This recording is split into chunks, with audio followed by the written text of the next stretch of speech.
श्रद्धा murder case में आफताब की remand आज खत्म हो रही है। इस बीच आफताब का नया वीडियो सामने आया है। ये उस वक्त का है जब उसका मेडिकल टेस्ट हो रहा था। लेकिन श्रद्धा मर्डर केस में आज की सबसे बड़ी खबर यह है कि सोमवार को आफताब का नार्को टेस्ट हो सकता है। आफताब के नार्को टेस्ट की तैयारी हो रही है और बहुत मुमकिन है कि सोमवार को दिल्ली के रोहिणी एफएसएल में नार्को टेस्ट हो। थोड़ी देर में कोर्ट में होगी आफताब की पेशी। उसके पहले उसे दिल्ली के अंबेडकर अस्पताल ले जाया गया। पेशी से पहले मेडिकल जांच आफताब की कराई गई। तो पूरा अपडेट हम आपको दे रहे हैं। पेशी से पहले करवाया गया आफताब का मेडिकल। सोमवार को हो सकता है नार्को टेस्ट। पॉलीग्राफ टेस्ट 3 दिन तक चला, लेकिन अभी भी बहुत से सवाल बाकी हैं जिनके जवाब पुलिस को नहीं मिले हैं। खराब तबीयत की वजह से पॉलीग्राफी टेस्ट पूरा नहीं हो पाया। थोड़ी देर में कोर्ट में आफताब की पेशी होगी। पेशी से पहले आफताब का मेडिकल चेकअप कराया गया। आज रिमांड खत्म हो चुकी है, लेकिन पड़ताल अब तक अधूरी है। पॉलीग्राफी से बात नहीं बनी, नार्को से अब आस लगी है। हो सकता है कि जो सच वो छुपा रहा है वो सामने आए नार्को टेस्ट के बाद, क्योंकि पॉलीग्राफ टेस्ट में जो अहम सबूत चाहिए थे वो अब तक हाथ नहीं लग पाए हैं। और श्रद्धा मर्डर केस में अब तक 14 दिनों की पुलिस रिमांड हुई, 18 घंटों की पॉलीग्राफी हुई, 35 टुकड़ों की सबसे बड़ी पड़ताल चल रही है। 3 किश्तों में जांच पड़ताल हुई, 5 राज्यों तक जांच के तार जुड़े हैं। हिमांशु मिश्रा मेरे सहयोगी फोन लाइन पर हमारे साथ जुड़ गए हैं। हिमांशु, क्या ताजा अपडेट? बताया जा रहा है कि नार्को टेस्ट सोमवार को हो सकता है। देखिए, जिस तरीके से बन रही है परिस्थितियां, उसको देखते हुए ये कहा जा सकता है, क्योंकि फिलहाल दिल्ली पुलिस का ये कहना है कि इनको जो पॉलीग्राफी टेस्ट है वो 1-2 दिन में मिलेगा। और ये जो पूरा प्रोसेस होता है पॉलीग्राफी से शुरू होकर के नार्को तक, अब इसमें नार्को से पहले पुलिस को कुछ टेस्ट कराने होते हैं और वो टेस्ट कराने के बाद जब उनकी रिपोर्ट आ जाएगी तो उसके बाद नार्को सोमवार को संभव है। लेकिन इस बीच दूसरी अपडेट यह है कि आज जब कोर्ट में पेश किया जाएगा तो यहाँ से उसे जेल भेज दिया जाएगा। लेकिन इसके बाद जो जब नार्को होना होगा तो परमिशन लेकर के पुलिस की टीम आफताब को जेल से सीधे अस्पताल लेके आएगी, अम्बेडकर अस्पताल, जहाँ पर पूरा सेटअप, सारे एक्सपर्ट मौजूद होंगे और वहाँ पर सारी तैयारियां हो चुकी होंगी। और जब आफताब आएगा तो वहां पर उसका नार्को टेस्ट किया जाएगा। तो प्रक्रिया की तैयारी जो है वो पुलिस लगातार लगी हुई है, एक्सपर्ट के साथ, डॉक्टर्स के साथ लगातार संपर्क में है। लेकिन एक जो चीज है कि जिस तरीके से आफताब की तबीयत थोड़ी गड़बड़ होने की वजह से पॉलीग्राफी टेस्ट में दिक्कत आई थी, अड़चन आई थी, तो वो परिस्थिति न बने, इसके लिए लगातार उसके स्वास्थ्य पर, उसके हेल्थ पर नजर रखी जा रही है। और यही वजह है कि सुबह सुबह उसका मेडिकल भी कराया गया। जी हिमांशु, ये बहुत अहम हो जाता है समझना कि पॉलीग्राफ टेस्ट जो लगभग माना जाए कि 3 राउंड्स में हुआ, उसमें क्या कुछ हाथ लगा पुलिस के? क्या संतोषजनक रहा ये? देखिए, जो पॉलीग्राफी टेस्ट था वो 3 दिनों तक चला, लेकिन कल जो पॉलीग्राफी टेस्ट हुआ था उसपे उसे मशीन पर नहीं बैठाया गया था। तो कल वाली जो चीज है वो उसको ऑथेंटिक कितना, जब फाइनल रिपोर्ट बनेगी तो वो उसमें उसको मेंशन किया जाएगा। और जो क्वेश्चन पूछे गए थे, जहां तक पुलिस का कहना है, जो सोर्सेज हमारे हैं उनका जो कहना है कि जो क्वेश्चन पूछे गए थे वो पहले भी जो उससे पूछे जाते रहे हैं लगातार। आज 14वां दिन है जब पुलिस रिमांड चल रही है, वही क्वेश्चन घुमा फिरा के उनसे पूछे गए थे कि 18 मई के आसपास क्या हुआ था, कत्ल कैसे किया था। लेकिन अभी तक पुलिस को कुछ ऐसी चीज हाथ नहीं लगी है इस पॉलीग्राफी टेस्ट से जिससे कि उसे कुछ बड़ा फायदा और अब इंतजार नार्को टेस्ट का है। शुक्रिया हिमांशु, नजर आप बनाए रखेगा, आगे भी हम आपसे अपडेट्स लेंगे। अब बात करते हैं दिल्ली की। दिल्ली में नगर निगम चुनाव भी पूरी ताकत से लड़ा जा रहा है। बीजेपी और आम आदमी पार्टी ने दिल्ली नगर निगम की लोकल लड़ाई में भी एक दूसरे पर चढ़ाई जारी रखी है। बीजेपी ने केजरीवाल के मंत्री सत्येंद्र जैन का नया वीडियो जारी किया तो जवाब में केजरीवाल सामने आ गए। केजरीवाल ने कहा कि वो वीडियो जारी कर रहे हैं, हम वायदे पूरे करने की गारंटी दे रहे हैं। मेरा ये कहना है, एमसीडी का चुनाव अब बड़ा क्लियर होता जा रहा है। भाजपा के 10 वीडियो बनाम केजरीवाल के 10 काम। जनता को तय करना है कि वो उनको भाजपा के 10 वीडियो चाहिए कि या केजरीवाल के 10 काम चाहिए, केजरीवाल की 10 गारंटी चाहिए। भारतीय राजनीति के अंदर एक भी नेता आज ऐसा नहीं है जो खड़ा होकर कह दे कि मैं कट्टर ईमानदार हूं। मैं बीजेपी के नेताओं को चैलेंज करता हूं, कोई खड़ा होकर कह दे वो कट्टर ईमानदार है। इसी वजह से इनको तकलीफ है, इसी वजह से ये रोज कीचड़ फेंकते हैं हमारे ऊपर, रोज कीचड़ फेंकते हैं हमारे ऊपर। लेकिन इन्होंने इतनी हमारी जांच कर ली, इतनी जांच कर ली, सारी फाइलों की जांच कर ली, सारे अफसरों को लगा दिया, सारी एजेंसीज को लगा दिया, ये कुछ नहीं निकाल पाए आज तक। सीबीआई और ईडी के लगभग 800 ऑफिसर्स पिछले 4 महीनों से इस केस पे काम कर रहे हैं। इन एजेंसीज ने रात दिन काम कर रहे हैं, 24 घंटे काम कर रहे हैं। उनको एक ही काम दिया गया था कि कुछ भी करो, मनीष सिसोदिया के खिलाफ कुछ भी सबूत लेके आओ, मनीष सिसोदिया को गिरफ्तार करना है। कल की चार्जशीट से यह साबित हो गया कि इनको मनीष सिसोदिया के खिलाफ रत्ती भर भी सबूत नहीं मिला, इतना सा भी सबूत नहीं मिला। चुनाव के 1 हफ्ता रह गया एमसीडी चुनाव का, अगर उन्हें इतना सा भी सबूत मिला होता तो वो उसको इतना उछालते, जब कुछ नहीं होता तभी इतना उछालते हैं। इसका मतलब उनको रत्ती भर भी सबूत मनीष सिसोदिया के खिलाफ नहीं मिला। प्रधानमंत्री जी से हम ईमानदारी का सर्टिफिकेट लेके आए हैं। प्रधानमंत्री जी पर्सनली इस केस को मॉनिटर कर रहे थे, मेरे सूत्रों ने बताया। प्रधानमंत्री जी पर्सनली सीबीआई डायरेक्टर से मिलते थे, प्रधानमंत्री जी पर्सनली ईडी डायरेक्टर से मिलते थे। उनको प्रधानमंत्री जी ने निर्देश दिए हुए थे कि कुछ भी करो, मनीष सिसोदिया को गिरफ्तार करो। लेकिन सारी जांच के बावजूद ये मनीष सिसोदिया के खिलाफ जरा सा भी सबूत नहीं ले पाए। आज हम गर्व के साथ पूरे देश के सामने कह सकते हैं केजरीवाल कट्टर ईमानदार है, हमारी पार्टी कट्टर ईमानदार है, और हमारे खिलाफ इन लोगों ने पूरी जांच कर ली, हमारे खिलाफ जरा सा भी सबूत ये लोग नहीं ला पाए।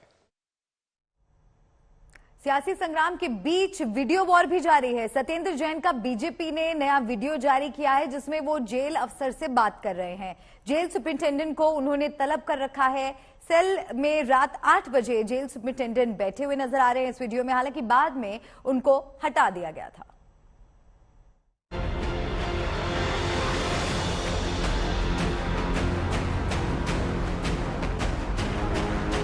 जेल के कैदी के सामने जेल का अफसर।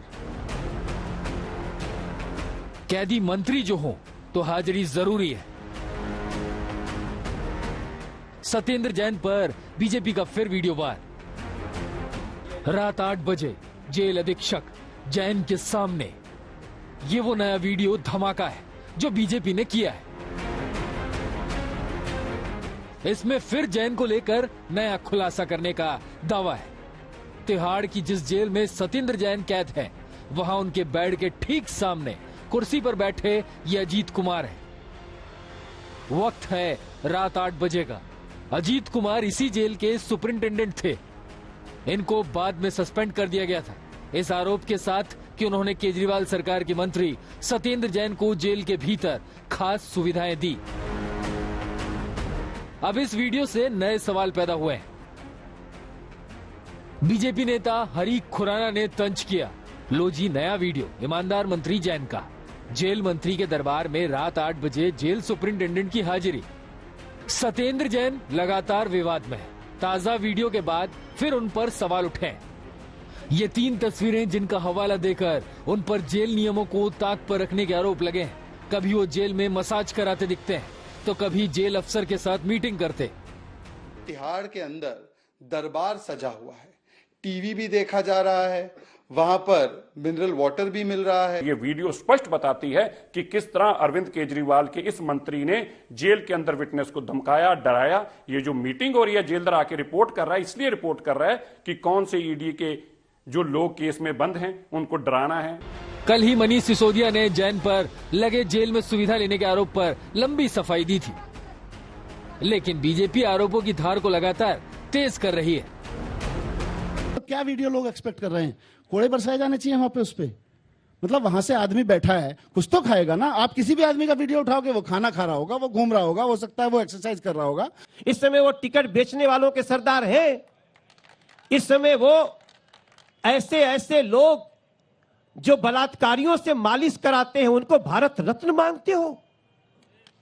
सत्येंद्र जैन को लेकर एक के बाद एक वीडियो बीजेपी जारी कर रही है। दिलचस्प ये है कि इन्हीं वीडियो को लेकर जैन ने कोर्ट की अवमानना का केस दायर तक कर रखा है। ब्यूरो रिपोर्ट, आज तक।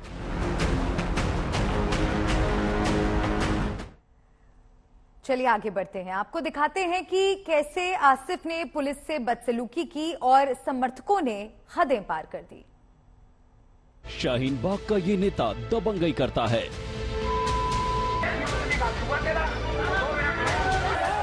शाहीन बाग के इन नेता का नाम आसिफ खान है।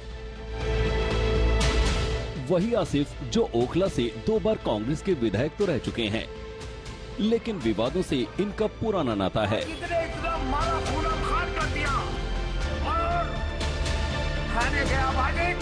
सरकारी कर्मचारियों से बदसलूकी का जिनका पुराना रिकॉर्ड है।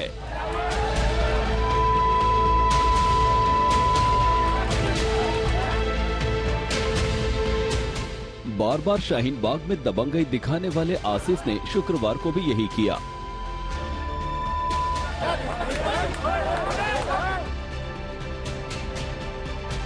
बेटी अरीबा के लिए आसिफ बिना किसी इजाजत के लिए चुनावी नुक्कड़ सभा कर रहे थे और जब पुलिस ने बिना इजाजत सभा करने पर टोका तो आसिफ पुलिस से उलझ गए और वो बेचारे के खिलाफ रुक जाइए।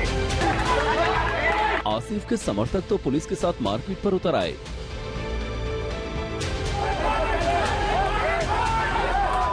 दो पुलिस अफसरों को आसिफ के समर्थकों ने घेर लिया। बार बार आसिफ पुलिस को कहते रहे कि वो उनको सुधार देंगे।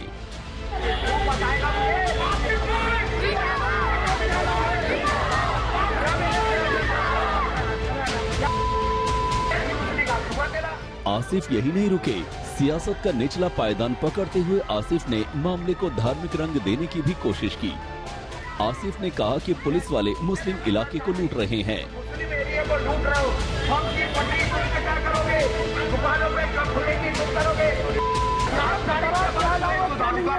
आसिफ और उनके समर्थक पुलिस वालों को धमकाते रहे। काफी देर तक ये बवाल चलता रहा।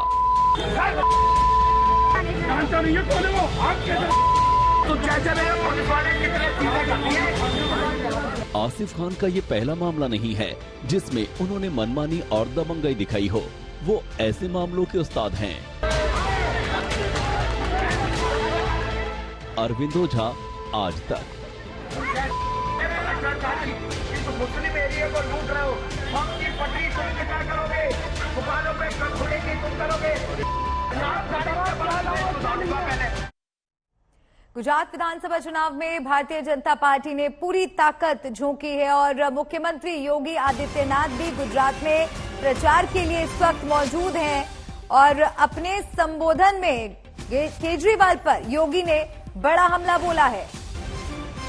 योगी आदित्यनाथ ने केजरीवाल को नमूना बताया है।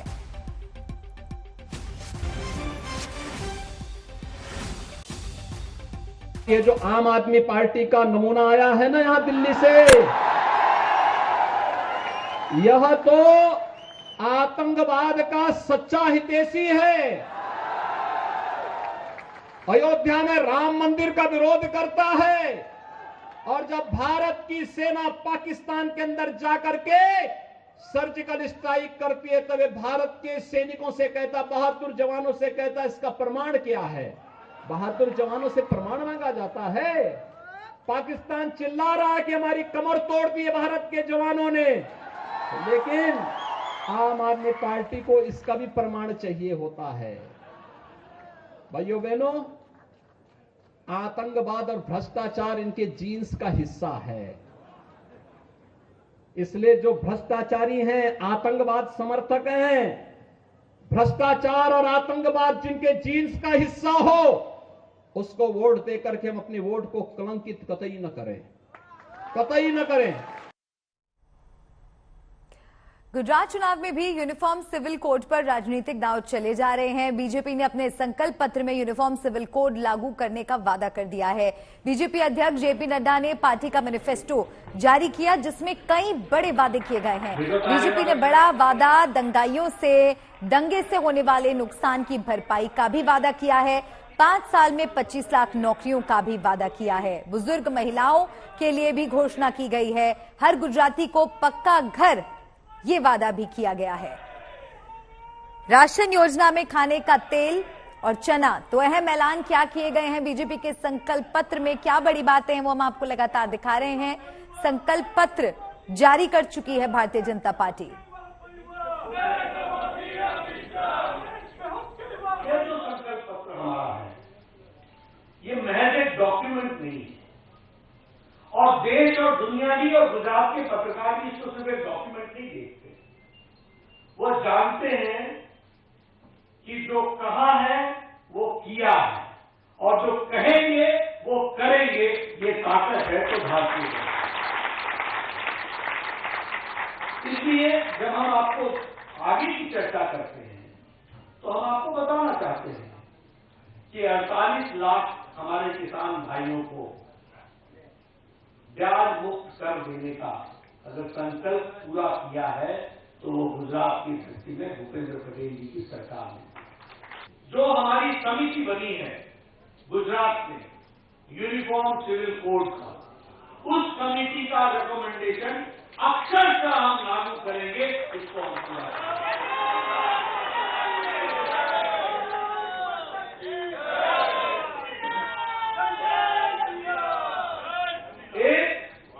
ये जो प्रदेश में देश में रैडिकल विचारधारा को बढ़ा रहे हैं, उनके खिलाफ एंटी रेडिकलिज्म सेल बनाया जाएगा जो आइडेंटिफाई करेगा यानी चिन्हित करेगा। में अशोक गहलोत और सचिन पायलट के बीच जबरदस्त जंग छिड़ी हुई है। सियासत में सिरमौर तक जाने तक का सफर होता ही ऐसा है कि दोनों ने एक दूसरे के खिलाफ पिछले करीब 4 सालों से मोर्चा खोला हुआ है। क्या है पूरा मामला, इस रिपोर्ट में समझिए। इस प्रकार के बिल्कुल झूठे और बेबुनियाद आरोप लगाने की आज जरूरत नहीं है। आज जरूरत इस बात की है कि हम कैसे कांग्रेस पार्टी को मजबूत करें। अशोक गहलोत के खिलाफ सचिन पायलट का ये उद्गार नया नहीं है। अदावत की कहानी पुरानी है जो रह रहकर जुबानी ज्वालामुखी की शक्ल में सामने आती रहती है। ये विस्फोट फिर से हुआ है जहां गहलोत ने सचिन पायलट पर तीखा वार किया है तो पलटवार में पायलट ने भी कोई कोताही नहीं बरती। दरअसल राजस्थान में गहलोत और पायलट के बीच सियासी जोर आजमाइश उस वक्त से चालू है जब साल 2018 में राज्य में विधानसभा चुनाव हुए थे। उस वक्त राजस्थान कांग्रेस के अध्यक्ष सचिन पायलट थे, लेकिन जीत के बाद मुख्यमंत्री बनाया गया अशोक गहलोत को। सचिन पायलट को डिप्टी सीएम के पद से ही संतोष करना पड़ा। 2018 में शुरू हुआ झगड़ा जुलाई 2020 में उस वक्त परवान पर जा पहुंचा जब सचिन पायलट कुछ मंत्रियों समेत 18 विधायकों के साथ दिल्ली और मानेसर में जम गए।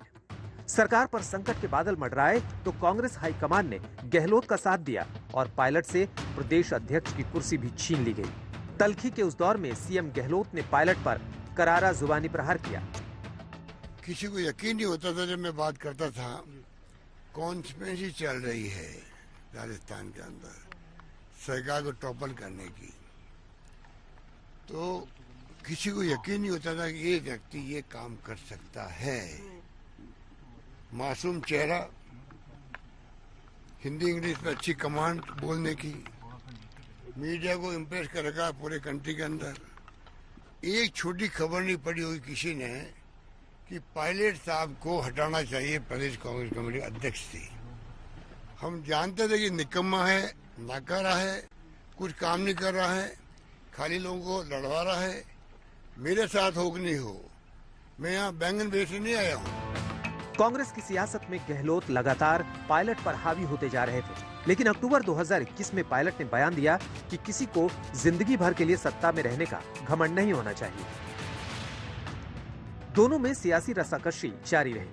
मार्च 2022 में सचिन पायलट ने मुख्यमंत्री पर फिर निशाना साधा। कहा कि कुछ लोग सत्ता की कुर्सी से चिपक जाते हैं, ऐसे लोग खुद को असुरक्षित समझते हैं। मैं ऐसा मानता हूं कि कांग्रेस एक पुरानी पार्टी है, अनुशासित पार्टी है और इस पार्टी में सबके लिए रूल्स, नियम, कायदे कानून बराबर होते हैं। तो जो इंडिसिप्लिन अगर किया गया है, उसके जवाब मांगे गए हैं, जवाब दिया गया है, तो उस पर भी शीघ्र निर्णय लिया जाना चाहिए। वो इसलिए कोई व्यक्ति कितना बड़ा हो, लेकिन कानून, डिसिप्लिन, अनुशासन पार्टी का सब पे लागू होता है। सितंबर 2022 में जब कांग्रेस अध्यक्ष पद के लिए अशोक गहलोत का नाम सबसे ऊपर चल रहा था, उस वक्त भी पायलट खेमे को लगा कि अब राजस्थान में उनके लिए सत्ता का दरवाजा खुलेगा। लेकिन गहलोत का इरादा अध्यक्ष के साथ साथ मुख्यमंत्री कुर्सी पर भी बने रहने का था। इसी दौरान सचिन पायलट ने गहलोत को लेकर फिर तंज कसा। कहा, कोई भी शख्स एक साथ 2 पदों पर काबिज नहीं हो सकता। मेरे ख्याल 8 या 10 राज्यों ने ये सर्वसम्मति से एक भावना प्रकट करी है कि राहुल गांधी चुनाव लड़ें।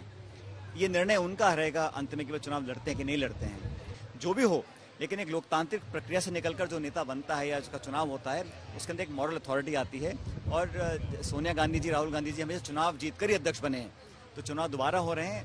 ये निर्णय राहुल जी का होगा कि वो लड़े ना लड़े, लेकिन कांग्रेस जन ये अपनी मंशा जाहिर कर चुके हैं कि उनको अध्यक्ष बनना चाहिए। लड़ाई कुछ और आगे बढ़ी जब नवंबर के पहले सप्ताह में पीएम मोदी ने गहलोत की तारीफ की, जिस पर पायलट ने सीएम पर निशाना साधते हुए कहा कि जिस तरह से पीएम मोदी ने अशोक गहलोत की तारीफ की है, उससे कुछ अंदेशा हो रहा है। प्रधानमंत्री जी ने कल जो बयान दिए, जो बड़ाइयाँ करी, मैं समझता हूँ बड़ा दिलचस्प एक घटनाक्रम है, क्योंकि इसी प्रकार प्रधानमंत्री जी ने सदन के अंदर गुलाम नबी आजाद साहब की बड़ाइयाँ करी थी, और उसके बाद क्या घटनाक्रम पैदा हुआ हम सब ने देखा है।